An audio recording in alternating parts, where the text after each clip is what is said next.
श्री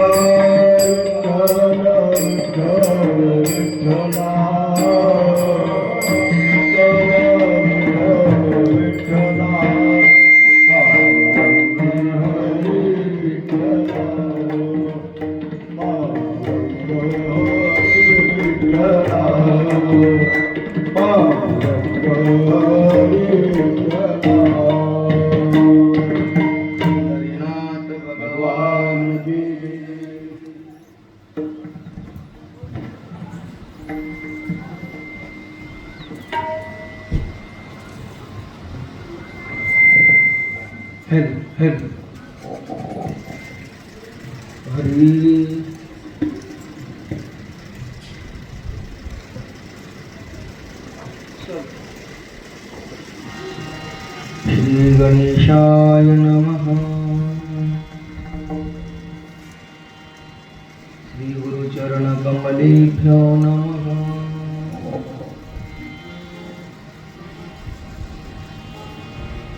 ओम नमः परमहंसाय स्वादित चरण कमल चिन्मकरंदाय भक्त जनमानस निवासाय श्री रामचंद्राय वागीशायस्य वदने लक्ष्मीयस्य च वक्षसि यस्य उष्टं हृदयं संगीत तं नृसिंहमहं भजे। समचरणं सरोजं शान्तनीलाम्बुदाभं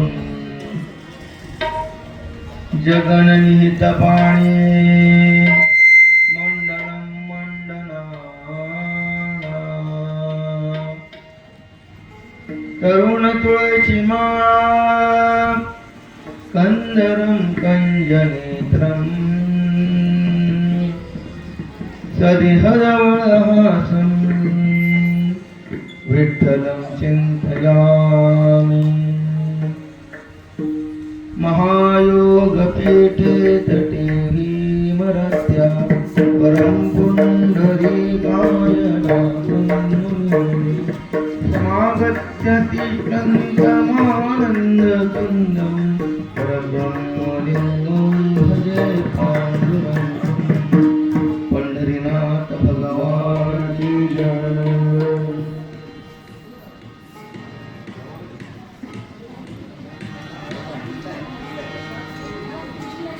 अनंत कृपा विशेष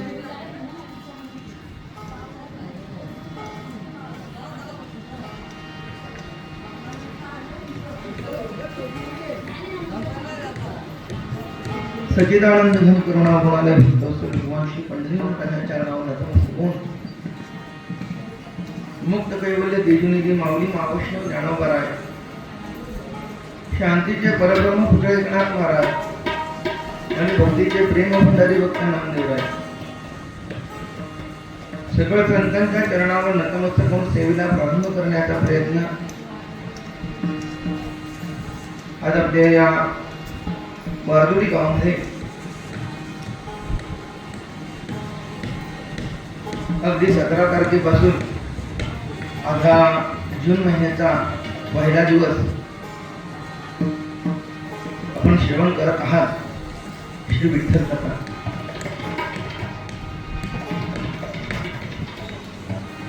याच्या कथेचा टायमिंग अचानक बदल झाल्या कारणाने तुमचं कथा लवकर करावी लागली, तरी सुद्धा या अनुषंगाने आपण जातीने सगळे जी प्रामुख्याने नित्यत्वाने दररोज हजर असतात काही ते ईश्वरी मंडळी ते या ठिकाणी उपस्थित आहेत। लक्ष द्या,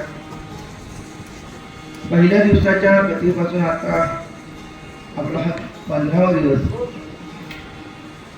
आणि या कथेच्या तत्वचिंतनाचा आपण विचार केलेला आहे आणि या तत्वचिंतनाच्या विचारा भक्तीमध्ये भगवान श्री विठ्ठलाच्या नामसाधनेचं महत्व किंवा विठ्ठलाचं तत्व काय, विठ्ठल तत्व काय, विठ्ठल मंत्र काय पाहिलेला आहे. काल आपण विठ्ठलाच्या बाबतीमध्ये काही सांकेतिक चिन्ह, विठ्ठलाच्या बाबतीमध्ये अंगावर असणारी काही सांकेतिक स्वरूपाची भाषा किंवा त्या परमात्म्याच्या अनुषंगाने एक एक गुणसंपन्नता परमात्म्याची आपण जाणून घेतलेली आहे आणि त्या गुणसंपन्नतेचा विचार आपण केलेला आहे. परमात्मा शोभून दिसतो, तशा परमात्मा शोभण्याच्या मागचं त्याचं कारण काय? मकराकार कुंडळे आहेत, हृदयावर चिन्ह आहे कोणतं? श्रीवत्सलांच्या, आणि कंठी कौस्तुभ मणी विराजित. अंगकांतीतील एक एक चिन्हाचा विचार केला तर काल आम्ही परमात्म्याच्या गळ्यामध्ये तुळशीचा हार का, त्याच्या गळ्यात वैजयंती माळा का? ही वैजयंती माळा फक्त देवाने घातली पाहिजे बरं का. हल्ली कोणीही घालतो ती वैजयंती माळा बरं का. वनामध्ये वनश्रीमध्ये वैजयंतीचे काही ती मणी असतात. ती वैजयंती माळा फक्त परमात्म्याला शोभते. आता कोणी वैजयंती माळा घालतात तर तो अधिकार आपला नाही. परमात्मा वैजयंती माळा घालतो आणि तुळशी हार घालतो. तुळशी हार गळा कासे पितांबर आवडी निरंतर याचे परमात्म्याने तुळशीचा हार का घातला याचं चिंतन कालच्या भागामध्ये आपण पाहिलेलं आहे. त्यामध्ये वृंदेच्या कथानकाचा भाग काही आपल्याला पाहिलेला आहे. वृंदा प्रतिव्रता होती, तिथं पातिव्रत्य किती श्रेष्ठ आहे हे आपण काल पाहिलेलं आहे. जाळंधर तिचा पती होता, दुष्ट प्रवृत्तीचा होता, पण त्या दुष्ट प्रवृत्तीच्या असणाऱ्या जाळंधराच्या मागे त्याच्या पत्नीचं बळ होतं. त्या बळामुळे युद्धामध्ये तो विजयी व्हायचा. भगवान शंकरांना सुद्धा तो युद्धामध्ये जिंकू शकला नाही किंवा परास्त केले त्यांनी. असा हा जालंधर पाहिल्यानंतर अत्यंत त्याच्याकडे बळ होतं. देवादिकाने सुद्धा युद्धामध्ये परास्त केलं. कशाच्या बळावर? कशाच्या बळावर म्हणलं? त्याच्याकडे एक बळ होतं. त्याची पत्नी वृंदा ही पतिव्रता होती. तिच्या प्रातिव्रतेच्या बळावर ती देवावर सुद्धा आधिपत्य गाजवत होती. तुका म्हणी पतिव्रता, तुका म्हणी पतिव्रता,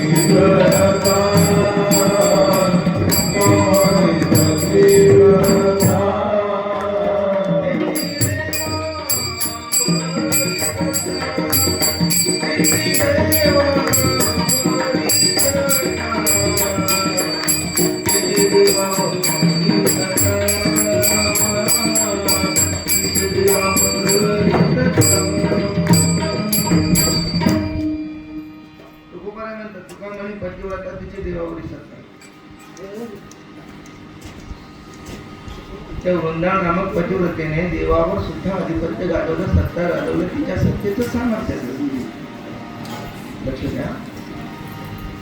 वृंदा नामक पतिव्रतेच्या त्याच्या सत्तेचं सामर्थ्य आणि त्या सत्तेच्या सामर्थ्याच्या जीवावर या विश्वावर आधिपत्य तिने गाजवलं.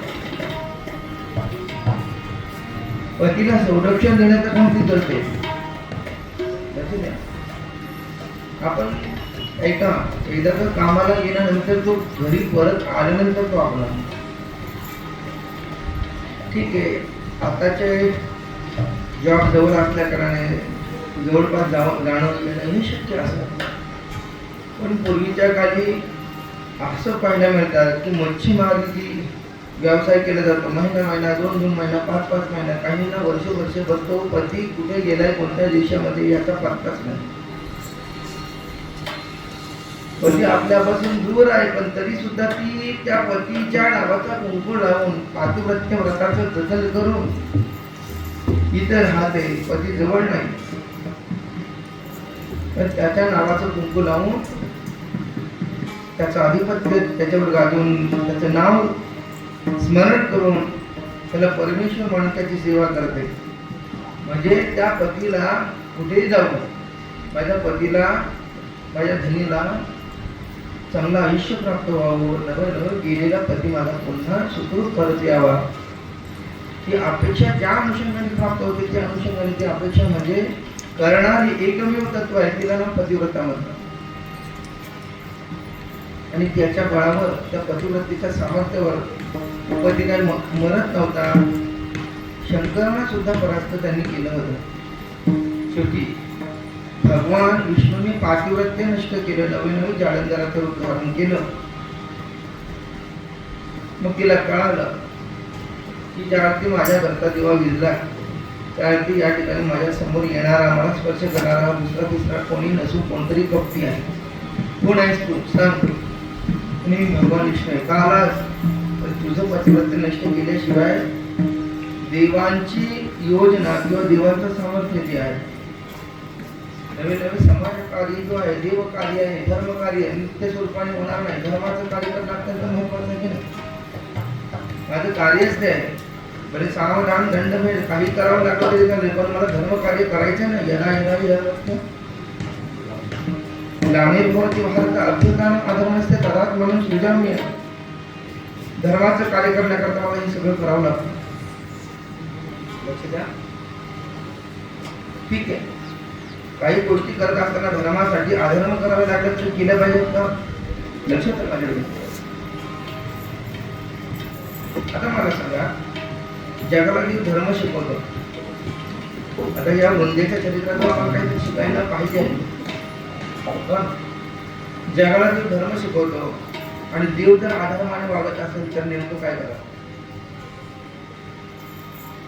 कधी कधी लक्ष द्या माझ्याकडे. आता पहा, अखिलकोट ब्रह्मांडाचा नाही जग धर्म शिकवण्याकरता या विश्वामध्ये येतो. आणि त्याला काय म्हटलं, ही देवा ही मूर्ती दिसते ना, ही दुसरी तिसरी मूर्ती नाही, ती धर्माचीच मूर्ती आहे. धर्माची तू मूर्ती,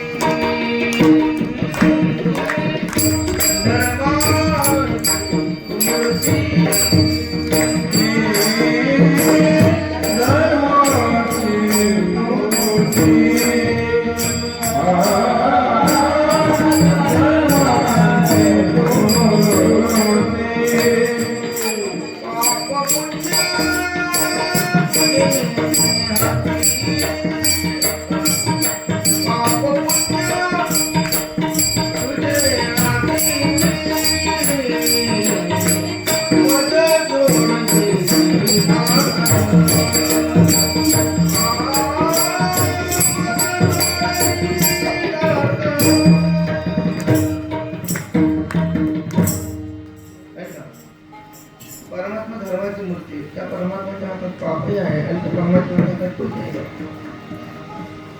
वालीने सुद्धा हा प्रश्न रामायणामध्ये विचारला होता. वालीने सुद्धा हाच प्रश्न रामायणामध्ये विचारला होता. बरोबर, रामरायणा मी आजसारखं मारलं ना बाबा, देव आहेस तू आणि धर्मासाठी तुझा अवतरणावर काय यदा यदा ही धर्मस्य इथे तर तत्व सांगतो. ग्लानिर्भवति भारत अभ्युत्थानमधर्मस्य तदात्मानं सृजाम्य. परित्राणाय साधूनां विनाशाय च दुष्कृतं धर्म संस्थापनार्थाय युगे युगे. धर्म संस्थापना करण्याकरता या विषयामध्ये तुम्ही अवतीर्ण झाला. मग मला मारताना झाडा आणून का मारलं? झाडा आणून मारण्याचं काम का केलं? मग तू धर्माची मूर्ती असताना या ठिकाणी अधर्म का केलं? त्याचं कारण सांग. तू केलेल्या अधर्माच्या मागचं कारण सांग. मारही मोही व्याध किमानी व्याधासारखं मारलं होतं. धर्म कारण अवतर गोसाई मारई मोही व्याध किमानी. श्रीराम जय राम जय जय राम श्री राम जय राम जय जय राम. धर्म कारण अवतर गोसाई मारई. श्री राम जय राम जय जय राम श्री राम जय राम जय जय राम. परमात्मा मला व्याधासारखं वाटलं. रामचंद्र भगवान ऐका,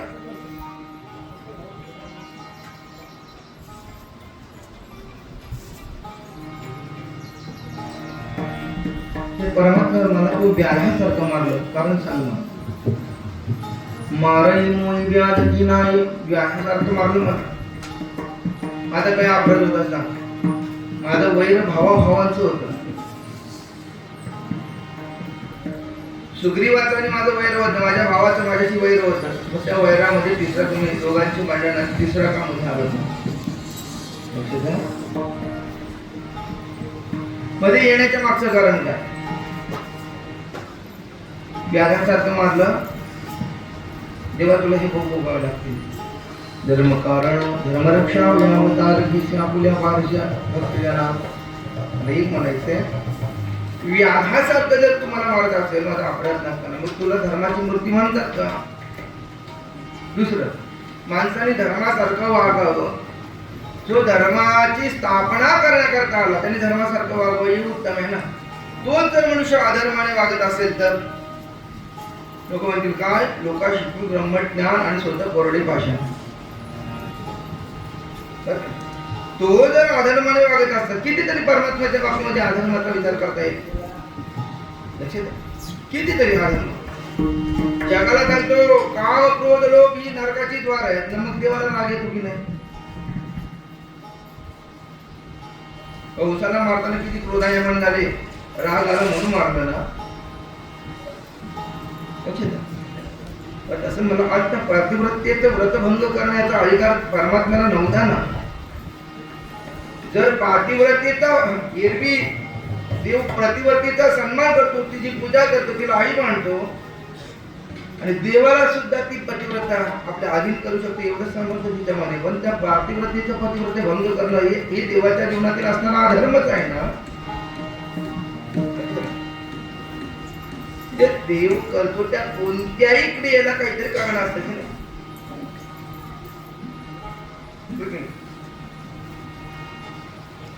देव करतो त्या कोणत्या क्रियेला अधर्मच असतो. म्हणजे धर्मच मानलं जातं. आपण म्हटलं म्हणजे देव करतो ते चांगल्यासाठी. आपल्या जीवनात जरी एखादी वाईट घटना घडली तरी म्हणायचं नाही चांगलं केलं, देवाने केलं ते चांगलंच केलं.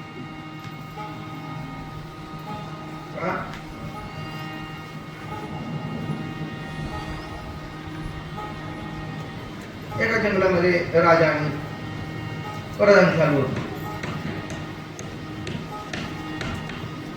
आता राजा प्रधान चालले असताना या ठिकाणी राजा प्रधान जंगलामध्ये चालू होतं. पण त्या जंगलामध्ये भिल्ल राहत होती.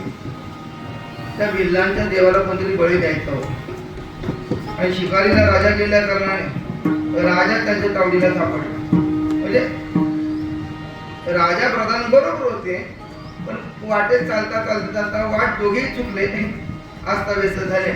राजा एका बाजूला गेला, प्रधान एका बाजूला गेला. आता राजा एका बाजूला गेला, प्रधान एका बाजूला गेला.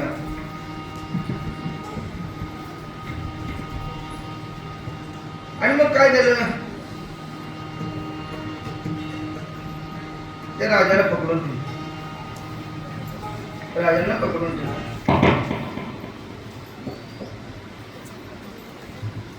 पंढरीनाथ भगवान. तिथं राजाची एका ठिकाणी काय केली, त्याला सुळावर द्यायला गेला. लक्ष द्या, राजाने सुळावर द्यायला गेलं तर त्या ठिकाणी काय केलं, त्या राजांच्या जवळ काही व्यंग होतं काय, त्याचा अंगुष्ठा तुटलेला होता. आणि तुटलेल्या अंगुष्ठाचा किंवा व्यंग असलेला मनुष्य बळी देण्याकरता चालत नाही. राजाला सोडून दिलं. राजाला सोडून दिल्यानंतर इकडे घरी आला. म्हणे मला बळी दिलं होतं आणि तुम्हाला सोडून गेला. फक्त प्रधान एवढंच बोलला, देव करतो ते चांगल्यासाठी करतो. काय प्रधान एक बोला, देव करतो ते चांगल्यासाठी करतो. म्हणजे काय म्हणजे असं कसं? अरे मला सोळावर देण्याकरता नेणार, तू म्हणतो चांगल्यासाठी करतो असं काय? तुम्ही आता सुटून आलात ना, पण सुटून आलं तरी काय झालं? मी राजा आहे आणि माझ्यासाठी तू अशा भाषा वापरायची, देव करतो तर चांगल्यासाठी करतो. त्याला टाकलं बंदीशाळेमध्ये. आणि बंदीशाळेमध्ये टाकल्यानंतर पुन्हा तो म्हणतो बाबा मी माझा हे ठाम निश्चय, देव करतो ते चांगल्यासाठी करतो. म्हणजे का चांगल्यासाठी करतो? त्याचे कारण त्याने उत्तर सुंदर दिलं. देव करतो हे चांगल्यासाठी करतो, त्याचं एकमेव कारण हे, त्या आदिवाशांनी किंवा भिल्लांनी तुम्हाला पकडून नेले, तुम्हाला बळी दिली, तुमच्याकडे व्यंग होता, अंगुष्ठा तुटला होता म्हणून तुम्हाला बळी दिला नाही. तुमच्या पाठी जर मी असतो तर मला बळी देऊन टाकला असतं ना, माझ्याकडे काही व्यंग नव्हतं. मग मला सांगा, देव करत ते? आपण कोणती क्रिया धर्माच्या कारणानेच आपली क्रिया मिळते बरं. म्हणून देवाने जरी व्याधाला किंवा त्या याला मारलं, त्याचं नाव वालीला, तर देवाने उत्तर देताना असं सांगितलं, हे वाली तुझ्याकडून अपराध घडला. काय अपराध घडला? बघा,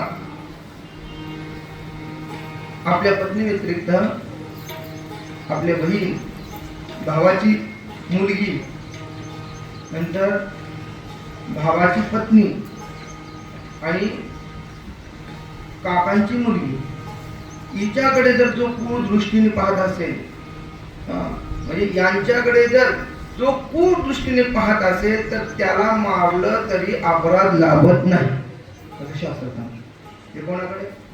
ओके, आपली बहीण, हे शास्त्र असं सांगतं बरं का, आपली बहीण, भावाची मुलगी, म्हणजे आपल्या मुलाची म्हणजे सुनबाई आपली, आणि एक काकाची मुलगी, आशांकडे, या चौघींकडे जो पुरुष कुदृष्टीने पाहतो, वो स्वामी तुळशीदास म्हणतात, यांच्याकडे जो कुदृष्टीने पाहतो ना, मारतोही तुझं पाप नाही होईल.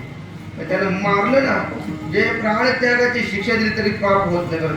म्हणजे आशानं मारलं तरी पाप होत नाही. मग मी केलेला धर्म हा अधर्म कशाला मानायचा? कारण शास्त्रामध्ये तसं सांगितलेलं आहे ना, यांना मारलं तरी पाप लागत नाही, पण मी अधर्म केलेला नाही. म्हणजे आणि 2-3 कारण सांगितली. मी मला रामायणाचं सांगायचं नाही, मला विठ्ठल कथेचं सांगायचं. आता मला सांगा, मग तसं परमात्म्याच्या जीवनामध्ये पाहिलं, बस पुढे बस, इकडे मागं.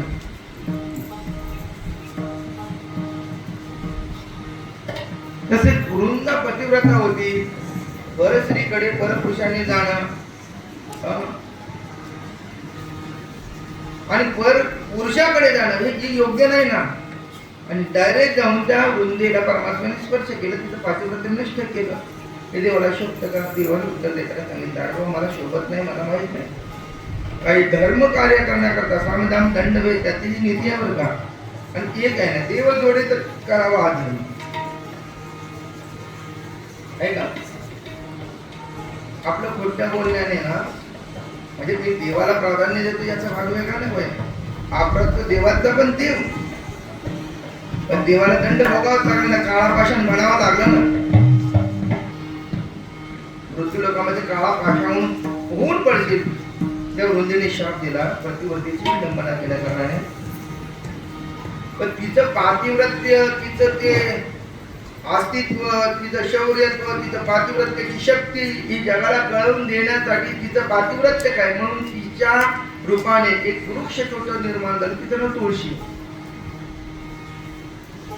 पण या तुळशी वृक्षाची तुलना जगात कशाशीच करू शकत नाही, एवढी श्रेष्ठ तुळशी. लक्षात घ्या. आणि मग या तुळशीचं वर्णन करत असताना शास्त्रामध्ये असं महत्व सांगितलेलं आहे, म्हणजे काही गोष्टी करत असताना कदाचित अपराध घडत असतील, अधर्म घडत असतील, पण त्या अधर्म घडत असतील, पण त्याच्याने जर आपल्याला देव जोडत असेल तर ते अधर्म धर्म स्वरूपामध्ये परमात्मा आपल्याला स्वीकारतो. लक्षात. कागाच्या विष्ठेत जन्म पिंपळाचा कांडव फळशी पाहता जशी. आता इथे बसलेल्यांपेक्षा तुमच्या आमच्या सगळ्यांमध्ये काही ना काही दोष आहेत की नाही. कळीचा व पापाची मूर्ती कळी आम्ही काही युगात राहतो तो कळीत एवढा पापी असेल तर त्या कलियुगातली माणसं काही पुण्यवान असतील का एवढी. कोणातून काहीतरी दोष निर्माण होईल. आज इथं कथा व्यासपीठावर जरी मी बोलत बसला असेल तरी एखाद्याला माझ्यातला एखादा दोष दिसेल म्हणे महाराज तुम्ही हे करता तर यातले हे बरोबर नाही. म्हणजे अनेक रंगाचे अनेक लोक आपल्याला पाहायला मिळतात. तसं कोणाच्यातून कोणत्या ना कोणतं काही ना काही दोष निघेल लक्षात द्या. पण ज्या क्रियेतून परमात्मा मला प्राप्त होत असेल ती क्रिया जरी अधर्माची असेल तर ती आम्ही केली तर त्यातून आम्हाला पुण्य प्राप्त होतो. लक्षात द्या. छोटस उदाहरण देतो तुम्हाला. त्या वृंदेचीच इच्छा होती मला विष्णू परमात्म्याने स्वीकारावं ही वृंदेची इच्छा होती. बरं की नाही. तिचीच इच्छा होती त्या वृंदेची आणि तिची इच्छा असल्या कारण परमात्म्याला तिने स्वीकारलं यात नवल काय.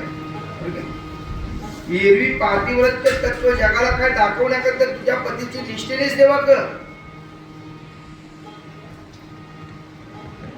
म्हणून तुळशी विवाह केला जातो ना. या अनुषंगाने त्याचं वर्णन आहे. लक्षात घ्या. पातिव्रत्यामध्ये श्रेष्ठ असणारी आपल्या ब्राह्मण पत्न्या होत्या. ब्राह्मण पत्न्या कृष्णाला भोजन घेऊन जाण्याकरता निघाल्या. त्या कृष्णाला भोजन घेऊन जात असताना काय केलं. कृष्ण हा परब्रह्म आहे. मग कृष्ण हा परब्रह्म हात जाताना त्या ब्राह्मण पत्न्याने कृष्णाला भोजन घेऊन जाणं ही योग्य नाही ना. म्हणजे आपल्या पतीने सांगितलं त्यांच्या पतीने सांगितलं नाही त्या कृष्णाकडे जायचं नाही पण पतीचा अवमान केला. लक्षात द्या. पतीचा अवमान केला आणि पतीचा अवमान करून त्या पत्न्या ऋषी पत्न्या कृष्णाला भोजन घेऊन गेल्या. आपल्याला कथा शिवत आहे यमुना माईनं त्याला वाढली. कृष्ण जर ब्रह्मचारी असतील तर त्या मग त्या म्हणजे ऋषी पत्न्यांच्या वर निघाले. मग मला एक सांगायचं आहे जर ऋषी पत्न्या आपल्या पतीचा त्याग करून जर कृष्णाला भोजन घेऊन जात असेल पतीचा विरोध असताना मग ह्या पतिव्रतेच्या जीवनामध्ये असणारा अपराधच आहे ना. हा अपराधच आहे. मग त्याला अपराध मानायचा का काय. पण तरी सुद्धा त्याला देव प्राप्त होत असेल तर तुकोबराय म्हणतात देव प्राप्त होत असेल तर देव जोडी तरी करावा अधर्म. कोणत्या ना कोणत्या अनुषंगाने आपले तत्व हेतू चांगला आहे आणि त्याच्याने देव जोडतो.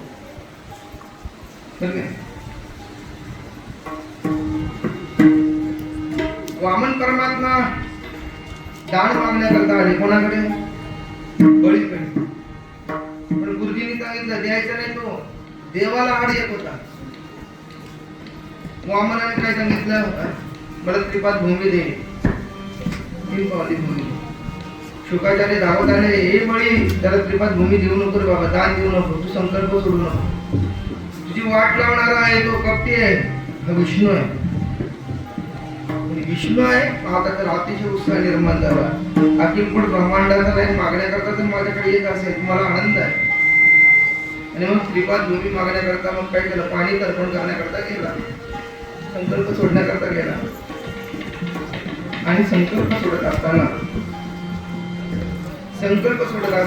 3 पद भूमी मागण्याकरता संकल्प सोडणार. एवढ्यामध्ये मग काय केले ते आड गेले. छोटं रूप धारण केलं शुक्राचार्याने छोटं रूप धारण केलं. त्याच्या तोटीमध्ये जाऊन बसलं जेणेकरून पाणी खाली पडू नये. एकदा का पाणी सोडलं संकल्प सोडलं की मग या वामन या बळीला आवरू शकणार नाही.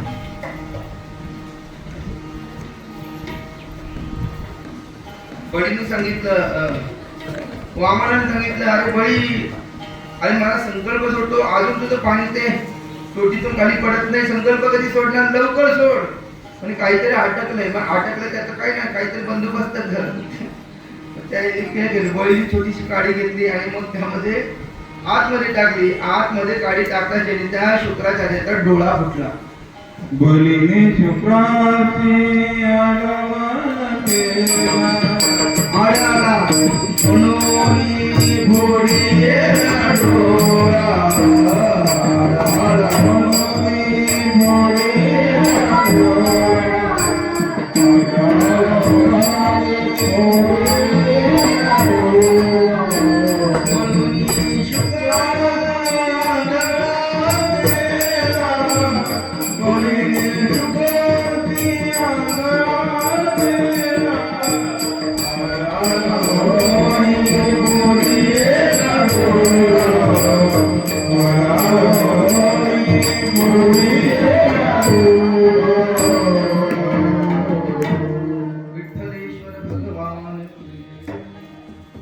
आडाला म्हणून कोडीला डोळा बळीने शुक आंधळा केला आंधळा केला बळीने शुकाला.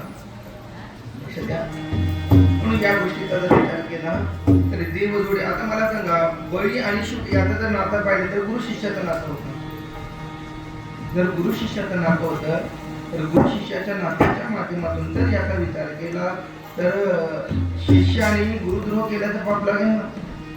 पण तरी सुद्धा गुरुचा डोळा फोडला. एकमेव कारण परमात्म्यापासून जर गुरु देखील मला दूर करत असेल तर त्याखाली गुरु देखील येत असेल तर गुरुला देखील तिथं मानव नाही असं सांगितलं. पण जो गुरु परमात्म्याच्या मार्गाने नेत असेल, ज्ञान साधनेच्या मार्गातून नेत असेल, नाम साधनेच्या माध्यमातून नेत असेल त्या गुरुचा स्वीकार करा.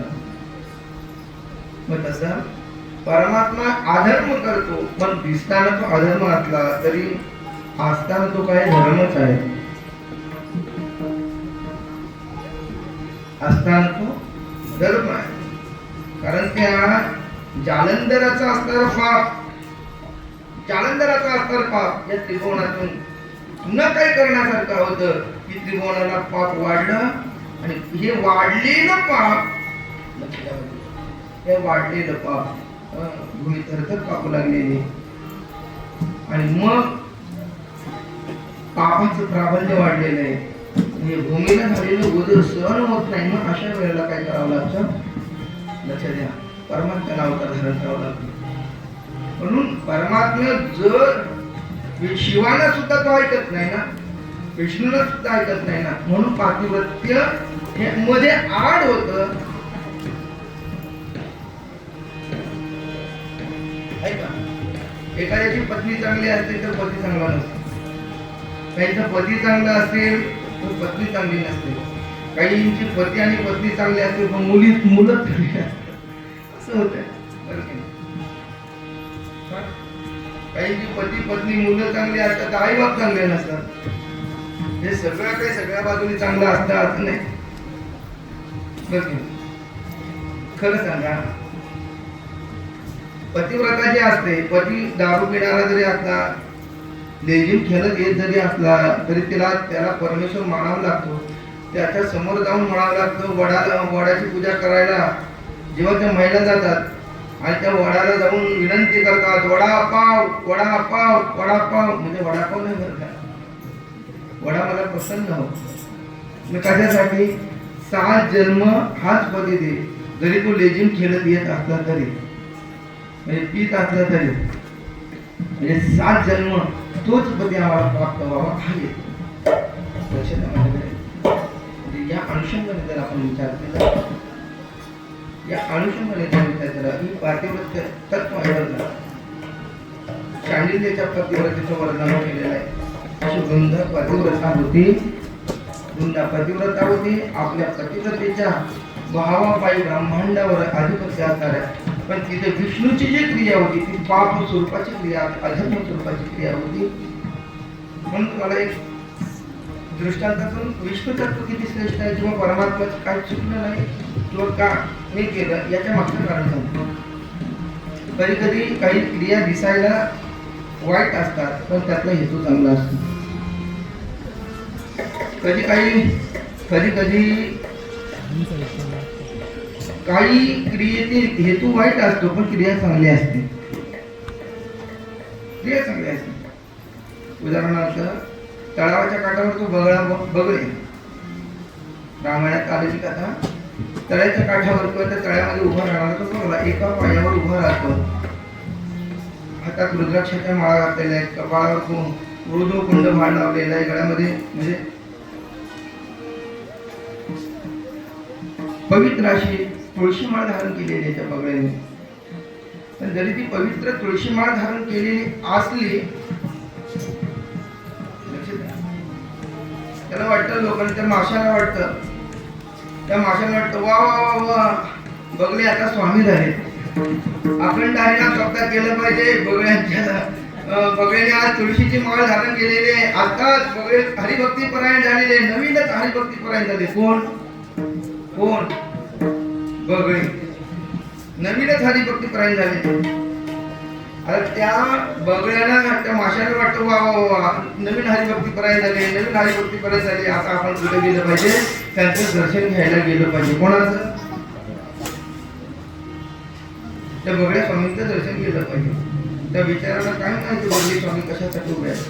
ते सगळ्या माशांची काय करतात, मग ते त्या तळावर जाऊन काय करतात, दिंडीच काढतात आणि बगळे स्वामींचे दर्शन घेण्याकरता सगळे मासे येतात.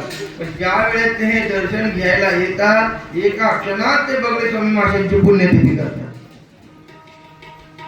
काही लोकांचा हेतू वाईट असतो, पण क्रिया दिसायला चांगली असते. लक्ष द्या. म्हणून याला विश्वासघातकी माणसं म्हणतात बरं का.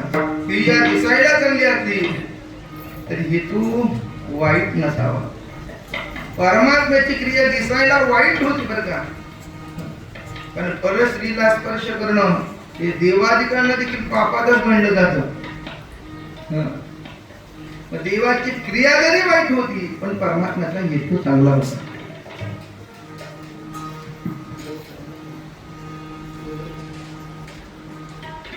हेतू चांगला होता. लक्ष द्या. 4 मुलं होती, अशी तरुण होती. सुशिक्षित बेकार यांना म्हणायचे. सुशिक्षित बेकार. आता ते सुशिक्षित बेकार वगैरे असले आले, त्याच्या अनुषंगाने जर त्यांचा विचार केला, कामधंदा काही नाही, मग ते काय करायचे सांगू का?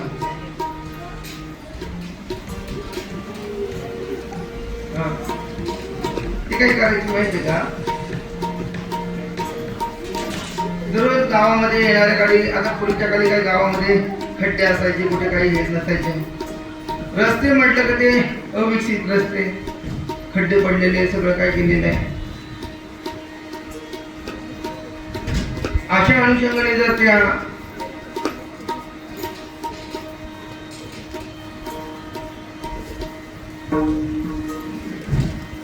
पंढरीनाथ भगवान जय.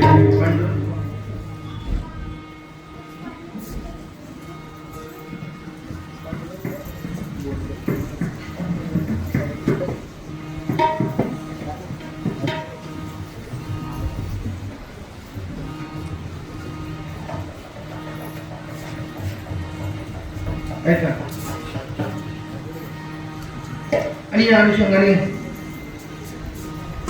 लक्ष द्या माझ्याकडे.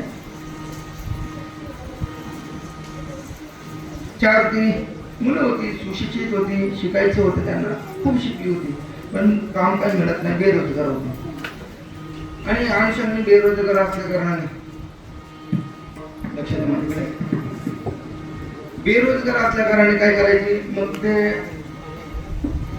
आता माझ्याकडे सगळ्यांना लक्ष द्या. सगळी लोक ते तिकडे लक्ष द्या. गावात खड्डे पडायचे, खड्ड्यात दररोज एखाद्याची गाडी पंक्चर व्हायची, खड्ड्यात चिखलामध्ये रुतायची. चिखलामध्ये रुतल्यानंतर मी सगळी 4 जण येणाऱ्या जाणाऱ्या गाड्यांमध्ये काढण्याचं काम करायचं. आणि त्यांचा तो रूट होता. येणारी एखाद दुसरी गाडी मिळाली, ते राहिलेले लोक, बाबा तुम्ही एवढी काम केलं, 1-2 तर पैसे त्यांना मिळायचे, त्यांना बरं वाटायचं. एक दिवस गावात त्या गावचे मंत्री आले, म्हणजे त्या भागातले आमदार किंवा मंत्री आले. ते मंत्री आल्यानंतर मंत्र्यांची गाडी त्यांच्या गावामध्ये आली आणि ती खड्ड्यातच अडकली, चिखलात रुतली. चिखलातून काय ते बाहेर निघता येत नाही. काय करावं त्यांना सुचेना. एवढ्यामध्ये हे धावतच गेले. त्यांचं काम काय होते, तेच होता, गाडी चिखलात बसली का पुन्हा काढायची, चिखलात रुतली का काढायची, एवढंच काम ते करायचं. आता त्या चिखलात गाडी रुजली पुन्हा काढली त्यांनी काढली यांना अतिशय आनंद झाला कोणाला आमदारांना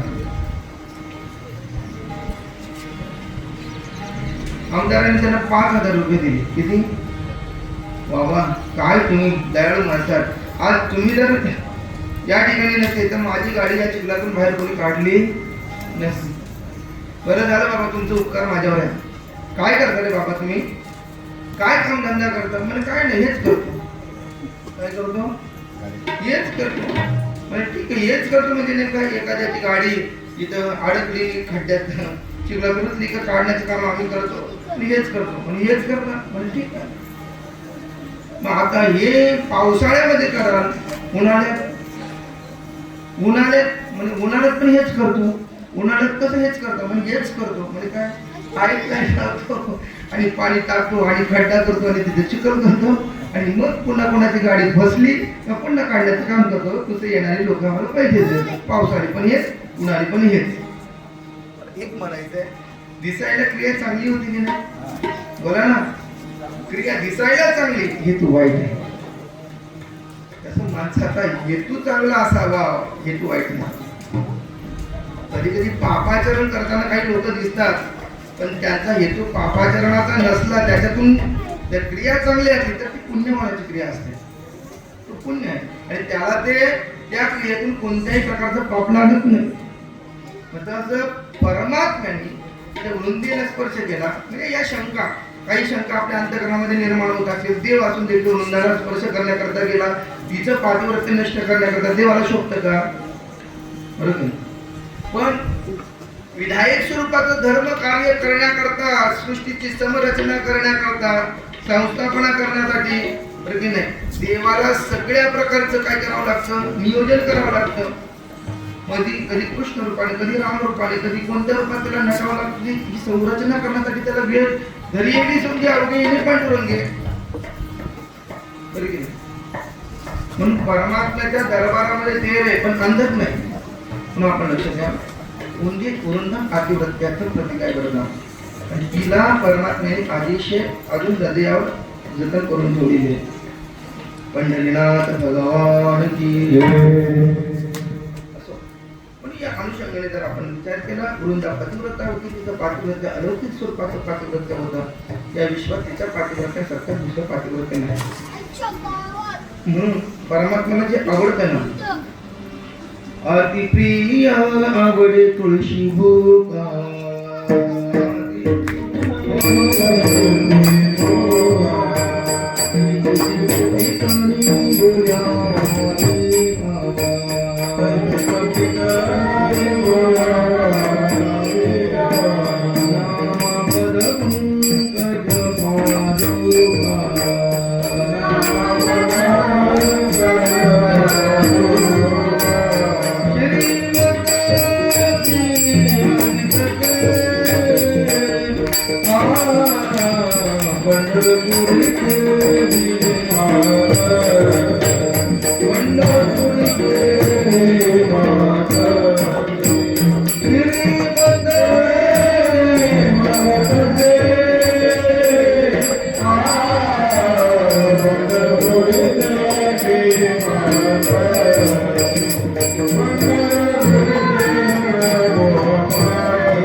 पंढरीनाथ भगवान की जय. श्री मस्तकी वंदतेचे नामा पदपंकज पादुका का आधी प्रिय आवडे तुळशी बुका बुका देवाला आवडतो बरं का. आता बुक्का का आवडतो तर तो बनवलेला तो तुळशीचा म्हणून देवाला आवडतो. आपण नुसत्या कलरचा काळा रंग दिला आणि कपाळाला लावला तर तेवढं महत्वाचं नाही. गळ्यात तर तुळशीची माळ एक दिवस मी पूर्ण तुळशीच्या महात्म्याचं चिंतन सांगणार आहे बरं का. एक दिवस तुळशी किती पवित्र आहे किती पवित्र आहे. या तुळशीचं महात्म्य अत्यंत पवित्र आहे. तुळशी मस्तकावर घेऊन लक्षात द्या माझ्याकडे तुळशी मस्तकावर घेऊन जर स्नान केलं तर कोटी तीर्थांत स्नान केल्याचं पुण्य लाभतं. हे तुळशीचं महात्म्य. मग मला सांगा, मस्तकावर घेऊन स्नान केलं तर कोटी तीर्थांचं स्नान लागतं, तर आपल्या गळ्यामध्ये ती तुळशी जर असते तर आपल्याला किती तीर्थांचं. कोणत्याही रोगावर उपचार तुळशीचा असतो बरं का.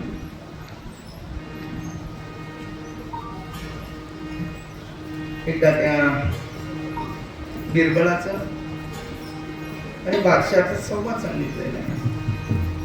बिरबल बादशाहाच्या संवादामध्ये बिरबल म्हणायचं बरं का, बिरबलाला आपल्या हिंदू धर्मातील देवतांविषयी आदर होता बरं का, आणि बादशाहाला मुस्लिम असल्या कारणाने अनादर करायचा तो.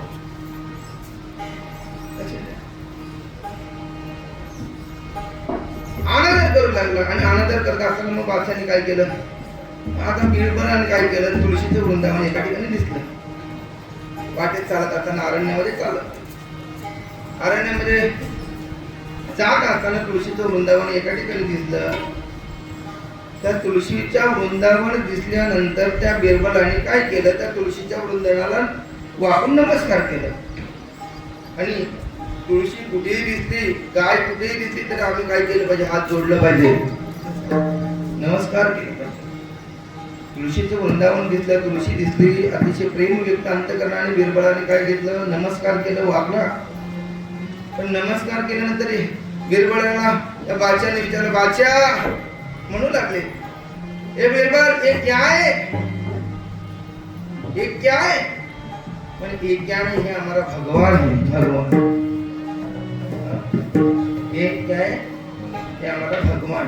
म्हणजे असं काय, म्हणजे तुळशीचं रोपटं म्हणजे तुम्ही हिंदू अशी काय म्हणजे मठ आहात, म्हणे दगड दिसता की देव, झाड दिसता की देव, म्हणजे जिथं पाहिजे तिथं तुमची देव असतो. हो म्हणे, ऐसा ही हमारे में है, भगवान चराचर में है, हरि व्यापक हरि समान,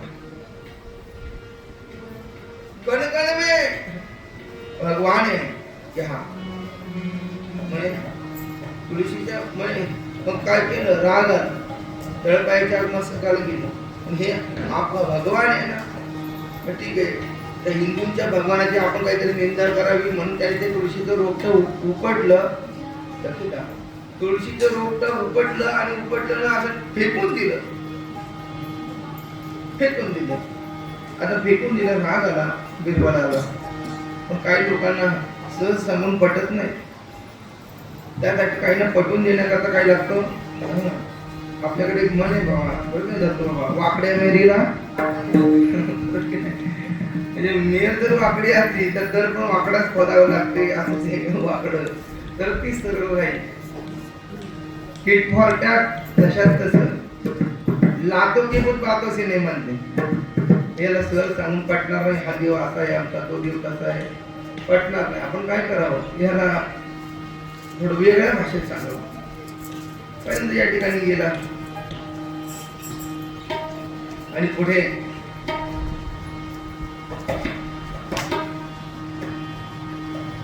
चालत चाललं.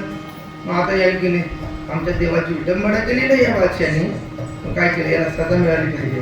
मग बिरबलाने पुढे जाऊन काय केलं, लक्ष द्या, बिरबलाने पुढे जाऊन काय केलं, पुढे जाऊन गेलं, असं केलं, काय केलं, पुढे दिसलं एक झाड, म्हणजे कोणाचं, कुयलीचं. तिचं चाना होता ना, कुजली, कुयलीचं झाड दिसलं, कुजली आपण त्याला हिंदीमध्ये म्हणतात. कुयलीचं झाड दिसलं आणि कुयलीचं झाड गेल्यानंतर आता ह्या देवाला फक्त नमस्कार केला होता. कुणी, तुळशीच्या झाडाला फक्त नमस्कार केला होता. पण बिरबल पण तसंच ना, तू शेर तर मी सवा शेर होता. आणि काय केलं, त्या कुयलीचं झाड पाहता क्षणी काय, माझा नुसतं नमस्कार नाही, लोटांगण घालतच तिथं गेला बिरबल. साष्टांग दंडवत घातला, लोटांगण घालतच गेला. अरे लोटांगण हे काय, जिकडे जाईल त्या झाडाला नमस्कार, याला त्याला नमस्कार, राग आला. आणि काय आता तो म्हणाले, ये क्या है, बिरबल म्हणतो, ये नहीं, ये तो हमारा बड़ा भगवान है, बड़ा भगवान. आता पहिला तुळशी मध्ये छोटा भगवान होता ना, ये तो हमारा बड़ा भगवान है. मग बडा भगवान म्हणजे असं का, म्हणजे छोटा भगवानला उखाडून टाकलं म्हणून त्यांनी आम्हाला काय नाही केलं. जाऊ दे, आता बड्या भगवानाला पण आपण काय केलं, आता ते ताना किती मोठा असतो आपल्याला कळायला नको. फार आकाशाला भेटलं, ते उपटायला गेलं, सगळं काय करायला गेलं, काढायला गेलं, त्याच्या अंगाला लागली खाज. आता काय झालं असेल तर आपल्याला सांगायला अशी हे करायला लागला, खाजवला असा अंगला लोळू लागला. कोण? बिरबल लोळायला लागला जिकडे तिकडे. अरे अरे काय, क्या हो गया बिरबल, क्या हो गया बिरबल, क्या हो गया? क्या नहीं, छोटे भगवान को उखाड़ कर फेंक दिया, इसलिए बड़े भगवान को क्रोध आया. इसलिए बड़े भगवान को क्रोध आया. ऐसा अभी क्या करना पड़ेगा? मैंने क्या नहीं, ऐसा ही भोगते रहो. मैंने नहीं, मग शरण आला तो बिरबलाला. बिरबल तू तो चतुर है ना, मारा तू काहीतरी करतो. मैंने ऐसा नहीं, बड़ा भगवान अति क्रोधिष्ट हो गए, उसका क्रोध शांत कब होगा? मैंने त्याचा क्रोध शांत कधी होईल? मैंने क्रोध कम होगा कभी जब छोटे भगवान के पास जाकर नमस्कार करोगे, तब उसका क्या होगा? क्रोध कम होगा. म्हणजे असं का? मग त्यांनी काय केलं, छोट्या भगवान म्हणजे तुळशीचं जिथं वृत्त उपटलेलं होतं ना, तिथं जाऊन लोटांगर घालत नेलं. कोणाला? बिरबलाला. आता झालं काय? काय झालं? म्हणजे लागलेली खाज, एवढी खाज येत होती, पण ती घालवण्याचं काम तुळशीताईचे नाही. मग बिरबलाने तुळशीचा पाळा घेतला, त्याचा रस काढला आणि अंगाला लागला, खाज निघून गेली.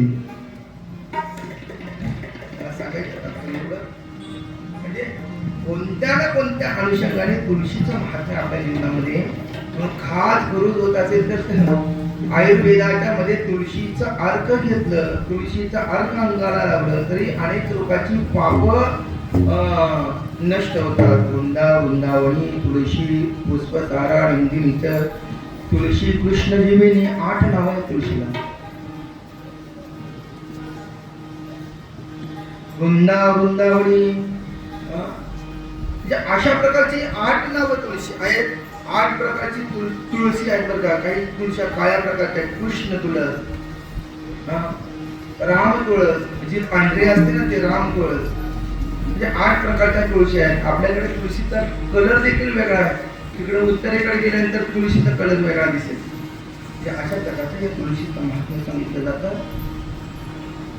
उद्याच्या कथानकामध्ये जमलं तर पुढच्या याच्यामध्ये जर आपल्याला थोडंसं कथाभाग पाहायला मिळाला, कारण मग ते काही जर पांडुरंगाचं चरित्र विस्ताराने सांगायला गेलं तर पूर्ण महिनाभर सांगू शकेल, किंवा एवढ्या विस्ताराने मी महिनाभर सांगण्याला महिनाभर पूर्ण पांडुरंग चरित्र सांगितलं.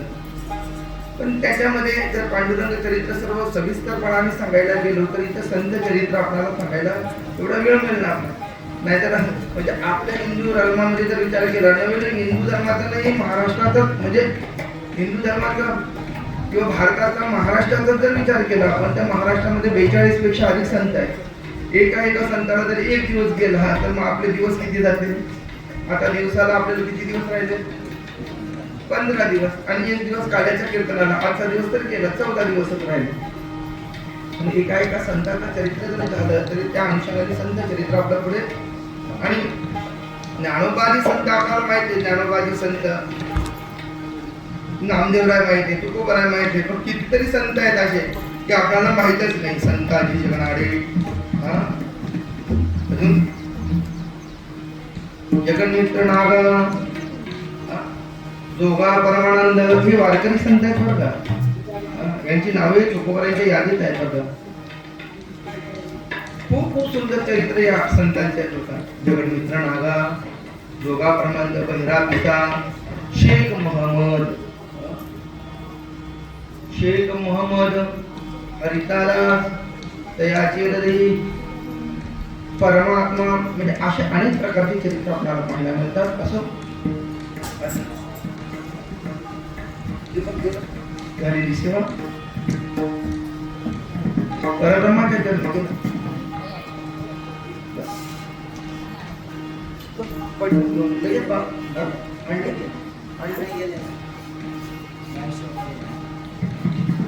या अनुषंगाने जर आपण विचार केला आज या ठिकाणी आपण कथेला पूर्ण विराम देऊ. कारण मला लगेचच या ठिकाणी 6:40 झालेले आहेत, या 5:40 झालेले आहेत, तर तिथं पोहोचायला उशीर नको. असो, या कथेला याच ठिकाणी पूर्ण विराम देतो. आजचे अन्नदानाचे यजमान आपले श्री नारायण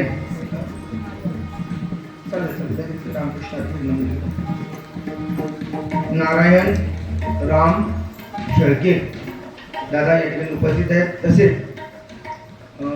भरत कृष्णा शेळके हे दोन्ही यजमान या ठिकाणी उपस्थित आहेत. त्यांना मी मनपूर्वक धन्यवाद देतो.